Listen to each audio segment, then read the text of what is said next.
먼저 여러분들 N번방 방지법, 이게 지금 많은 후폭풍을 야기하고 있어요. 그러니까 이 디지털 선상에서의 어떤 성범죄 활동 이런 거를 좀 막아보겠다라는 취지에서 했는데요. 이게 일종의 검열이에요. 검열. 그래서 왜냐하면 무차별적으로 검열이 가능합니다. 여러분들 아시다시피 지금 이제 선거가 다가오니까 SNS를 통해서 많은 이런 동영상들이 돌아다니잖아요. 그냥 갖다가 다 말하자면 검열할 수 있어요. 이런 이 필터링에 상당한 논란이 야기되고 있고, 그러다 보니까 이미 이준석 대표도 말이죠, 당 차원에서 적극적으로 재개정해 나가겠다. 그래서 범죄도 차단하고 통신 비밀 침해도 막을 수 있는 방안을 모색하겠다. 이런 입장을 내놓은 바 있는데, 바로 윤석열 후보가 이번 N번방 방지법과 관련해서 공식 입장을 지금 처음 내놨습니다. 한마디로 고양이도 검열하겠다느냐, 이게 과연 자유이다라냐, 강하게 비판하고 있어요. 자, 그래서 이 구체적인 내용을 보면 10일부터 이 디지털 성범죄물 유통을 막기 위한 이 법률 개정, 개정된 전기통신사업법 및 정보통신망법이에요. 일명 N번방 방지법입니다. 이게 지난 10일부터 이제 효과를 법률적으로 이제 시행되고 있어요. 그래서 주요 플랫폼 업체들이 불법 촬영물 필터링을 시행하고 있습니다. 그런데요, 이 필터링하는 기술이 굉장히 불안전하기 때문에 엉뚱한 컨텐츠가 필터링 대상이 되고 있다라는 그런 보도가 많이 나오고 있어요. 그래서 이게 무차별적 검열이다, 이런 비판이 나오지 않을 수가 없는 상황입니다. 이러다 보니까 윤석열 후보가 조금 전에 입장문을 내놨어요. 이 범죄도 차단하고 통신 비밀 침해도 막겠습니다. 그러면서 N번방 방지법 시행으로 혼란과 반발이 거세다. N번방 방지법은 제2의 N번방 범죄를 막기에는 역부족인 반면에 절대 다수의 선량한 시민들에게는 검열의 공포를 안겨주고 있다. 한 온라인 커뮤니티에서는 고양이 동영상도 검열에 걸려서 공유할 수 없다는 제보가 등장하기도 했다. 물론 불법 촬영물 유포나 디지털 성범죄와 같은 흉악한 범죄는 반드시 원천 차단하고 강도 높게 처벌해야 한다. 하지만 그 밖에도 고려해야 할 중요한 원칙과 가치가 있다. 특히 통신비밀 침해 소지는 자유민주주의 국가에서 무겁게 받아들여야 하는 문제다. 우리나라 헌법 18조는 모든 국민은 통신의 비밀을 침해받지 아니한다라고 규정하고 있는데, 귀여운 고양이, 사랑하는 가족의 동영상도 검열의 대상이 된다면 그런 나라가 어떻게 자유의 나라겠냐. 이준석 대표도 이미 당 차원에서 적극적으로 재개정을 추진해 나가도록 하겠다라고 했습니다. 저도 동의합니다. 범죄도 차단하고 통신비밀 침해도 막을 수 있는 방안을 마련해 나가겠습니다. 이렇게 지금 되어 있어요. 자, 여러분들 가장 중요한 것이 이 헌법상의 뭡니까? 중요한 것이 표현의 자유예요. 언론의 자유. 말하자면 내가 올린 동영상이 불법 무슨 성 관련 동영상이다, 이렇게 해서 침해받는 거, 이거 우리가 이해할 수 있어요? 지금 언론의 자유, 이번에요 바이든 대통령이 민주주의 정상회의 석상에서도 강조한 것이, 민주주의를 지키기 위해서는 가장 중요한 게 뭐냐? 1번 타자가 언론의 자유예요. 언론의 자유란 게 뭡니까? 표현의 자유 아니겠습니까? 그런데 이런 표현의 자유를 근본적으로 해야 할 가능성이 굉장히 노고한 게 바로 N번방 방지법의 후폭풍이에요. 그래서 이 문제는 우리 국민의힘에서 절대적으로 반드시 관철시켜야 되겠다. 더군다나 윤석열 후보의 기본 컨셉 중에 하나가 뭡니까? 법치주의잖아요. 법치할 때 이 법에는 헌법상에 부여되어 있는, 인정되어 있는 우리의 권리, 자유 반드시 보장돼야 합니다. 그래서 자유민주주의의 가장 본질적 부분 중에 하나인 이 언론의 자유가 N번방 방지법이라는 미명하에 침해되는 거 우리가 용납할 수 없죠. 자, 그러다 보니까 이 관련 기사, 이 관련 기사 제가 지금 이 댓글들을 보면 이렇게 되어 있어요. 말이 N번방 관련 불법 영상물이지만 사실상 그게 아니고 정치적 관련 영상을 인위적으로 차단하기 위한 조치다. 중국 공산당과 별반 다를 바 없다. 끔찍한 일이지. 카톡이 도청당하고 있다고 생각을 해봐. 예술이라는 건 표현의 자유를 침해하는 1차원적인 요소가 바로 자기검열이야. 그리고 2차가 국가검열, 민주주의를 그렇게 울부짖고 전두환 대통령 물어뜯더만 하는 짓이 인터넷 검열이야. 이거 지금은 시작이지. 찌제명 공화국 되면 강제 입원, 무기밀매, 무기거래를 통해서 엄청 해먹을걸? 반대하는 놈들 모조리 숙청하고, 눈탱이 밤탱이? 그건 약과야. 로봇 패대기? 그건 장난이지. 그래서 이런 비판적 발언이 말하자면 지금 인터넷 상으로도 지금 많이 지금 떠돌아 다니고 있습니다. 예. 자, 그러다 보니까요, 이 N번방과 관련해서 이재명 그러면 후보는 뭐라고 얘기하고 있느냐? 참 뻔할 뻔이지만요. 한마디로 얘기해서 이재명 후보, 이건 사전검열 아니다. 이렇게 얘기하는 거예요. 아니, 이게 사전검열 아니면 뭐가 사전검열이에요? 사전검열이라는 말은 문자 그대로 해석하면 돼. 미리 검열하는 거예요. 미리 검열, 사전검열이 뭐냐? 필터링이에요. 업자에 의한 필터링. 이게 불안전하다 이거예요. 이유가 뭐냐? 기술적으로 지금 굉장히 초기 단계에 있기 때문에 실수가 많이 났다는 거예요. 이 실수를 통해서 아니면은 또 이 의도적으로 비밀리에 말하자면 이 N번방 방지법을 핑계로 해서 개인의 자유가 침해받을 수 있다는 겁니다. 근데 이재명이는요, 바로 어제 금호공대를 방문한 자리에서 뭐라고 하고 있느냐? N번방 방지법에 대해서는 사전검열 아니냐고 반발하는데 절대 그렇지 않다. 표현의 자유 좋다. 그러나 모든 자유와 권리는 한도가 있고 무한한 책임이 따른다.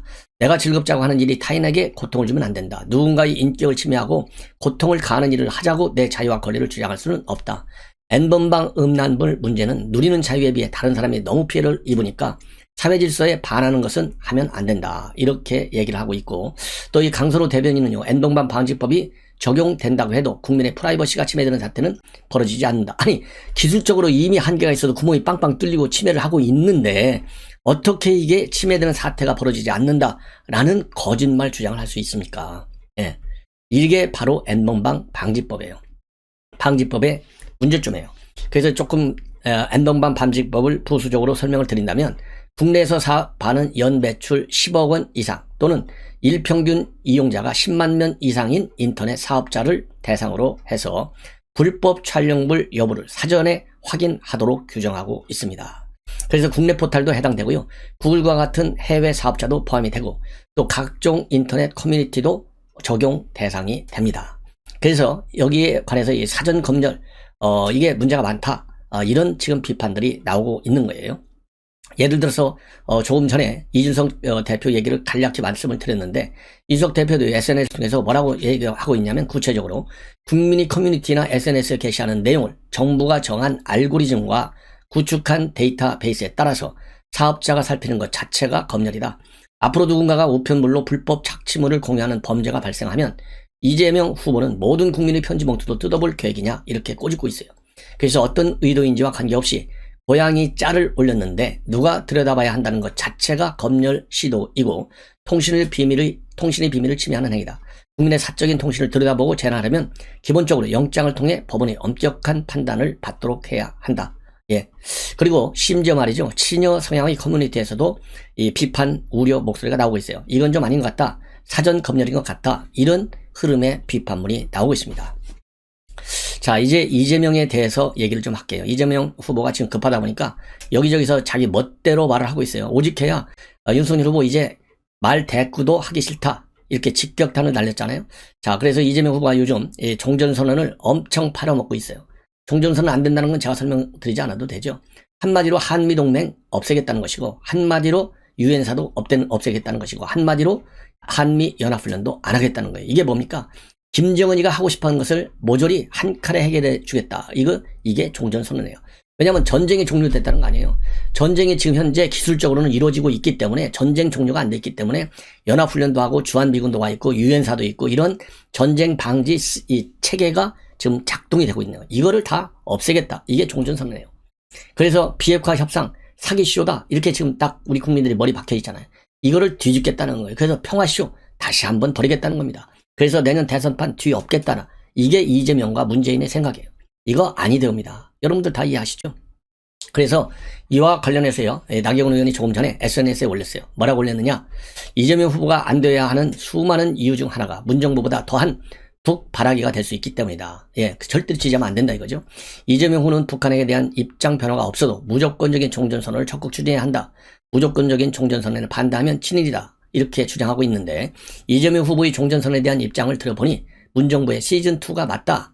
아니, 개악된 문재인 정부가 될 것이다. 이렇게 강력히 비판하고 있어요. 그래서 남북 간 종전선언은 해야 하지만 무조건적인 종전선언은 안 된다. 북한의 핵 포기 등에 대한 이건 핵에 대한 변화를 조건하는 종전선언이어야 한다. 이렇게 강조하고 있어요. 그리고 무조건적인 종전선언이 평화를 가져오지 않을 뿐만 아니라 좌파들은 종전선언으로 주한미군 주둔 근거가 없어졌다면서 주한미군 철수를 들고 나올 것이다. 이 경우 안보가 흔들린다. 이렇게 주장하고 있어요. 그래서 이 나경원 의원이 지난번에 미국에 갔다 와서 윤석열 후보를 만났어요. 그래서 100의 종을 하겠다라고 밝혔는데 오늘 처음으로 이재명을 때리면서 이제 사실상의 활동에 나섰다 이렇게 판단이 됩니다. 그리고 더 종전선이 안 되는 거요. 안 되는 게 비핵화 입구로 종전선을 한다고 돼 있잖아요. 그런데 비핵화 본 협상을 하려고 정상회담을 3번이나 하고 미국 정상회담도 1번 했고 약속을 그렇게 했지만 지금 비핵화 입구가 마련된 데 있어요. 비핵화? 지금 무대 뒤에서 뭘 하고 있어요. 핵무기를 계속 증강시켜갖고 지금 한 5, 60개에서 많게는 100개까지 가지고 있다라는 평가가 나오고 있고 최근에도 지금 김정은이는 영변 핵시설을 가동하고 있잖아요. 근데 비핵화 협상을 정상회담을 그러니까 4번 한미가 4번이나 했는데도 입구는커녕 핵이 증강되고 있어요. 이렇게 지금 김정은의 이중적 행태가 드러났는데도 불구하고 즉 핵 미사일 고도화 작업이 끊임없이 이루어지고 있는 것이 확인됐는데도 불구하고 종전선언이 비핵화 입구다? 이게 말이나 돼요? 예, 절대로 용납할 수가 없습니다. 자, 다음에는요. 지금 이제 이재명 후보 측, 민주당 측, 여기에서는요. 어떻게 해서라도 김건희 씨를 불러내가지고 말하자면 공격의 대상으로 삼고 싶어요. 그래서 영부인 리스크를 키우려고 하는데 절대 넘어가지 않죠. 자, 그래서 이준석 대표 직접 만났었고 그다음에 금태섭 의원은 전화통화를 한 바 있어요. 이러한 사람들이 김건희 씨에 대한 인상, 인식, 평가를 내놓고 있는데 선입견 절대로 맞지가 않다. 선입견을 뛰어넘는 대중적 호감도가 있고 상당히 훌륭한 문화예술가이다. 그리고 사업에 대해서는 굉장히 진정성이 있다. 이런 입장을 내놓고 있어요. 더군다나 요즘 추미애가 아주 앞장서고 있죠. 추미애 아주 참 못된 사람이에요. 더 이상 얘기 안 해도 추미애하면 여러분들 진절머리가 낮아요. 추미애 때문에 오늘날 윤석열 후보가 커진 거 아니겠습니까? 그래서 계속해서 추미애 매일 하루에 한 오전 오후 쉬며 한 3개 정도 페북에 입장문을 내놓으십시오. 그리고 언론인 여러분들도 추미애 계속 인터뷰 좀 했으면 좋겠어요. 예. 뭐라고 지금 오늘 뉴스1과 인터뷰를 통해서 밝힌 내용입니다. 민주당이 얘기하고 싶어하는 김건희 리스크 절대로 일어날 수 없다. 그런 이미지 씌우는 건 온당치도 않고 잘 되지도 않을 것이다. 그러면서요. 저쪽에서 저주성 발언을 워낙 많이 해서 어쩌면 저마저도 김건희 여사를 만나기 전에 선입견이 있었던 같다. 이런 얘기를 하면서 자주 만나거나 여러 번 만난 것은 아니다. 한번 조회해서 그렇게 느꼈는데 선입견을 훨씬 상회하는 그런 언행을 하더라. 그러면서요. 이 등판 시점과 관련해서는 나오고 안 나오고 이분법적으로 볼 수 있고 아니면 조용한 내조 정도에서 언론 노출이나 대중 노출을 할 수도 있다. 경우에 따라서 김 씨도 전문성 있는 분야가 있기 때문에 예술 활동에 있어서 후보에게 적극적인 조언을 할 수도 있다. 다만 제가 판단할 수 있는 것은 물론 이거는 아니다. 윤석열 후보는 검찰총장으로서 공적 활동을 했던 인사임에도 불구하고 언행 등에 있어서 완벽하게 정하지 못한 모습을 보여줄 때가 있었다. 그럼 냉정하게 말해서 공적인 삶을 살 것이라고 전혀 예측하지 못했던 후보의 부인 같은 경우는 더더욱 준비가 부족하다고 판단할 수밖에 없다. 옳은 얘기죠. 그러면서 윤 후보의 약점으로 꼽혀온 2030 세대에서 변화가 느껴지는지 이런 이 질문과 관련해서는요. 부족함이 상당히 보완되고 있다. 매우 긍정적으로 평가를 하고 있어요. 그러면서 후보가 팔방미인형이 되기는 어려웠다. 다만 후보의 학습 능력이 탁월하다. 제가도 윤석열 후보 학습 능력 굉장히 뛰어나다고 했잖아요. 똑같아요. 사람이 보는 게. 이준석 대표는 저보다 자주 거의 매일 요즘은 윤석열 후보 보잖아요. 학습 능력이 뛰어나다. 인정하고 있잖아요. 상황에 적응하는 능력도 굉장히 빠르기 때문에 지금 부족한 지점으로 느껴지는 것들도 빨리 보완되고 있다고 생각한다. 주로 활동하는 전장이 어디냐? 후보가 육군이냐 해군이냐 공군이냐에 따라 달라지는 것이다. 육군을 바다에 갖다 놓으면 아무리 전투력이 뛰어난 특급 전사라 하더라도 할 수 있는 게 별로 없다. 제가 가진 관점을 후보가 받아들이고 20대 곱셈으로 나가는 방향으로 갔으면 한다. 이렇게 입장을 내놓고 있습니다. 그리고 그동안에도 말이죠. 최근에 채널 A하고 지난 9일 날이죠. 인터뷰를 했잖아요. 여기에서도 김건희 씨의 리스크, 이런 리스크로 불릴 만한 분이 절대 아니다. 그리고 이 김건희 씨에 대한 각종 의혹들 제기되고 있지만 사실인 게 거의 없다. 그리고 윤석열 후보 의사결정에 영향을 미친다. 이런 설들도 있지만 실질적으로 그런 징후, 그런 특정 사례 전혀 나오지 않고 있다. 모두가 윤석열 후보가 지금 정치판에 뛰다 보니까 억측에 가깝게 나오고 있고 윤석열 후보가 7월 말 입당하기 전에 후보 자택에서 김건희 씨를 만났는데 상당히 뭐라고 그럴까요? 기본 말하자면 민주당에서 지금 씌우려고 하는 이미지보다는 훨씬 더 대중적 호감도가 있기 때문에 배우자 리스크에 대해서는 전혀 걱정하지 않는다. 이런 입장을 내놓은 바 있습니다. 그리고요, 또 이 금태섭 의원도 지난 9일날 라디오 인터뷰를 통해서 작년에 윤석열 후보하고 밥을 먹다가 통화한 적이 있는데, 그때 보니까 2015년도에, 그러니까 6년 전 얘기죠.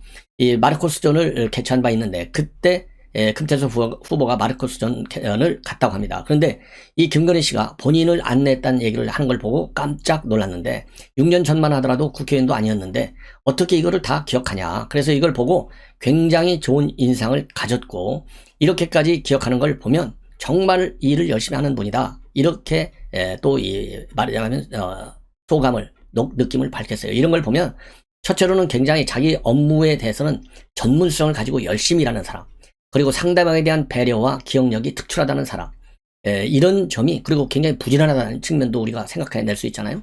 이런 점이 지금 감추어진 내면적 특성 중에 하나가 아니냐, 이런 판단이 1차 들어요. 그래서 이 여당이 지금 뒤집어 씌우려고 하는 이 선입견적 뭐라자면 프레임, 우리 야권에 있는 우리 시청자 여러분들께서 말려들면 절대 아니 되겠다라고 제가 판단이 듭니다.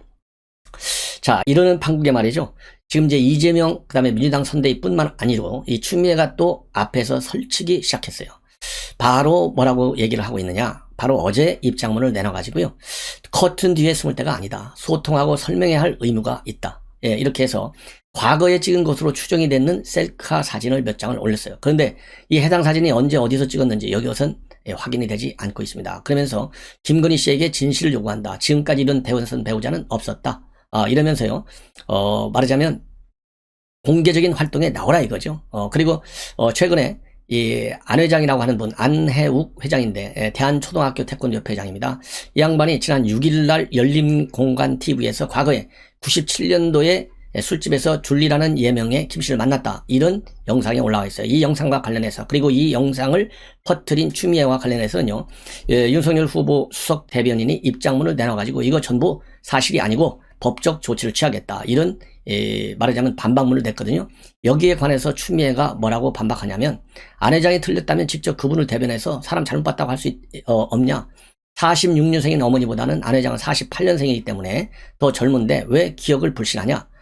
그리고 논문 표절이 아니라면 언론을 불러놓고 직접 논문 내용을 당당하게 설명할 수 없냐. 이런 얘기를 지금 비판하고 있어요.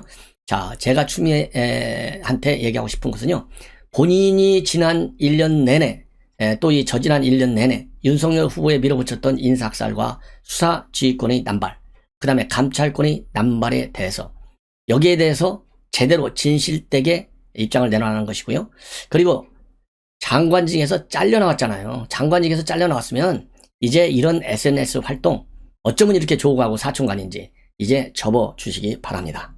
이번 대장동 사태로 인해서 50억 클럽 각상도 이름 많이 나왔잖아요. 그래서 4등인 것 같고, 5등이 이준석이에요. 그리고 6등이 박형준, 7등이 정세균, 8등이 이재명입니다. 자, 9등이 오세훈이고요. 10등이 추미애예요.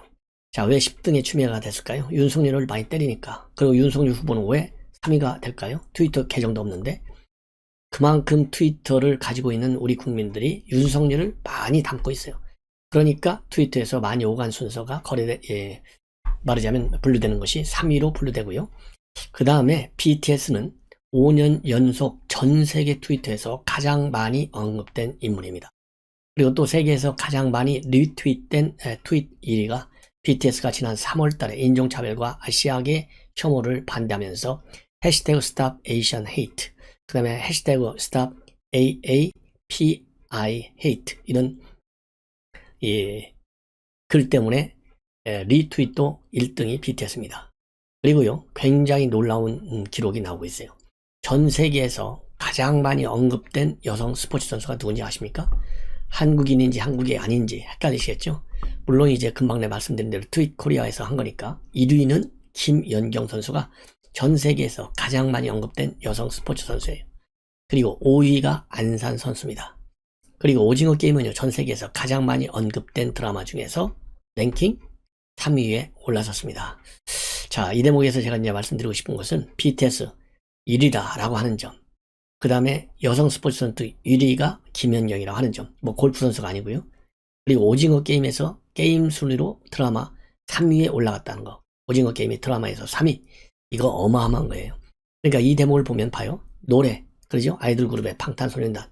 그 다음에 스포츠. 그 다음에 드라마. 이게 전 세계 한류를 K컬처, K스포츠를 끌고 있는 원동력이고, 그만큼 21세기는요, 이 파워에서 이 연성, 소프트 파워, 연성 국력이 굉장히 중요하다고 하는데, 대한민국의 연성 국력의 포텐셜이 이만큼 크다라는 점을 우리가 확인할 수 있는 대목이라고 봅니다.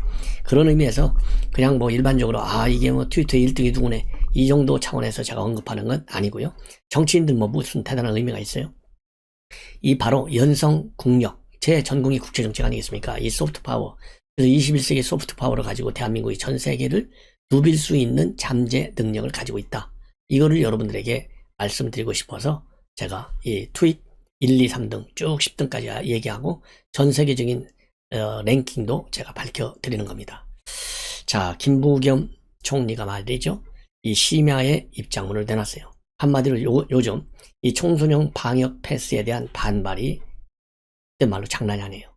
그래서 유은혜, 그 다음에 정은경 이런 사람들이 나와서 연속해서 뭐라고 그럴까요? 이 간담회를 했는데 거기에서도 학부모들, 그 다음에 학생들이 반발이 엄청 많이 분출됐어요. 그러다 보니까 오늘 심야 입장문에서 김부겸 총리가 말이죠. 입장문을 하나 내놨어요. 뭐냐면 욕을 좀 먹더라도 방역 패스는 끝까지 관철시키겠다. 그래서 청소년을 목숨을 담보로 잡을 수는 없다. 정부가 좀 욕 좀 덜 먹자고. 이런 강한 의지를 내보였습니다. 그래서 이 페북에 뭐라고 썼는지 이 백신 청소년의 방역 패스 이거는 비접종자들을 보호하기 위한 제도다. 청소년 접종과 방역 패스에 대한 논란이 있는데 정부가 욕을 먹을 수도 있다는 것을 왜 모르겠냐. 고심과 고심을 거듭했고 솔직히 욕 안 먹고 안 하면 속 편한 일이라는 것을 대부분이 다 알고 있다. 정부가 욕 좀 덜 먹자고 우리 청소년들의 목숨을 담보로 잡을 수는 없다. 과학적으로 분명하게 말씀드릴 수 있는 것은 청소년도 백신을 맞는 것이 훨씬 안전하다는 것이다. 안전성의 차이는 감히 비교할 수 없는 수준이다. 부작용에 대해서 우려하시는데 알고 있다. 부작용이 그렇게 많다면 아마도 가장 민감한 고3 수험생 중에서 백신 접종으로 많은 불만이 있었어야 하는데 지금처럼 논란이 있지 않았다. 내 아이가 아무런 부작용 없이 100% 안전한가? 이런 질문에 대해서는요. 아무도 말할 수 없을 것이다. 대신 분명히 반복해서 말씀드릴 수 있는 것은 청소년 백신 접종의 부작용은 사례와 정동에서 극히 낮고 백신을 맞는 것이 훨씬 안전하다는 것이다. 그러면서요. 방역 패스가 사실상 강제 접종 아니냐고 한다. 그렇지 않다. 원칙은 어르신들과 마찬가지다. 백신을 맞지 않고 위험한 곳에 가면 본인이 가장 위험하다. 그래서 미접종자를 보호하고자 하는 것이다. 이렇게 입장을 밝히고 있습니다. 그리고 방역 지침이 오락가락한다. 이런 지적과 관련해서 이 김부겸 총리는요. 딱 부러진 기준을 가질 수가 없다. 딱 부러진 기준이 있다고 하면 그것은 거짓말에 가깝다. 그러면서 전파 속도나 위중증 비율을 고려할 비율과 같은 고려할 요소가 굉장히 많다. 이런 부분을 국민들에게 명쾌하게 설명하지 못하는 것이 잘못이라고 질타하신다면 달게 받겠다. 거짓말을 하지는 않겠다. 그리고요.